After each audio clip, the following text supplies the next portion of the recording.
अंजलि एक जिज्ञासु लड़की थी जिसे रहस्य और रोमांच से भरी कहानियों का शौक था। एक दिन दादी ने उसे एक पुराने महल की कहानी सुनाई जिसमें एक अदृश्य दरवाजा था। उस दरवाजे को केवल वही देख सकता था जो दिल से सच्चा और निडर हो। कहा जाता था कि उस दरवाजे के पीछे एक ऐसा खजाना छुपा था जो इंसान की सबसे बड़ी इच्छा पूरी कर सकता था। वह उस दरवाजे को ढूंढेगी। उसने अपने दोस्तों से इसके बारे में बात की, लेकिन सभी ने उसे मजाक में उड़ा दिया। ऐसा दरवाजा नहीं हो सकता, उन्होंने कहा। लेकिन अंजलि ने हार नहीं मानी।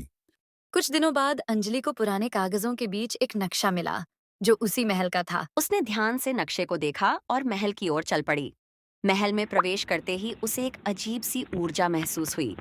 उसने हर कमरे की तलाशी ली, लेकिन कहीं भी दरवाजा नहीं मिला। थक कर वह एक कोने में बैठ गई। तभी अचानक उसे अपने भीतर एक आवाज सुनाई दी। अदृश्य दरवाजा तभी प्रकट होता है जब तुम अपनी सच्ची इच्छा और साहस के साथ उसे खोजो। अंजलि ने अपनी आंखें बंद की और अपनी सबसे बड़ी इच्छा के बारे में सोचा। मैं चाहती थी कि मैं अपने परिवार और दोस्तों के लिए कुछ असाधारण करे, जिससे सबकी जिंदगी बेहतर हो सके। उसने गहरी सांस ली और उस दरवाजे को खोजने के लिए फिर से चल पड़ी। अचानक उसे एक चमक दिखाई दी और उसके सामने एक दरवाजा प्रकट हुआ। अंजलि ने दरवाजा खोला, लेकिन अंदर कोई खजाना नहीं था, बल्कि वहां एक आईना था।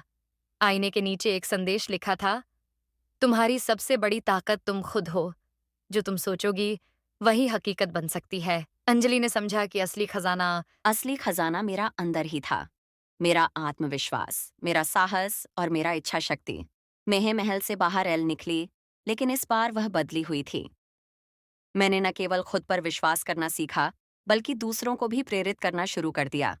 मेरी इच्छा शक्ति और सकारात्मकता से मैंने अपने परिवार और दोस्तों की जिंदगी में बदलाव ला दिया। इस कहानी से हमें ये सीख मिलता है कि असली खजाना हमारे अंदर छिपा होता है। हमारी इच्छा शक्ति, हमारा आत्मविश्वास और हमारा साहस। जब हम इन गुणों को पहचानते हैं तो हम असंभव को भी संभव बना सकते हैं।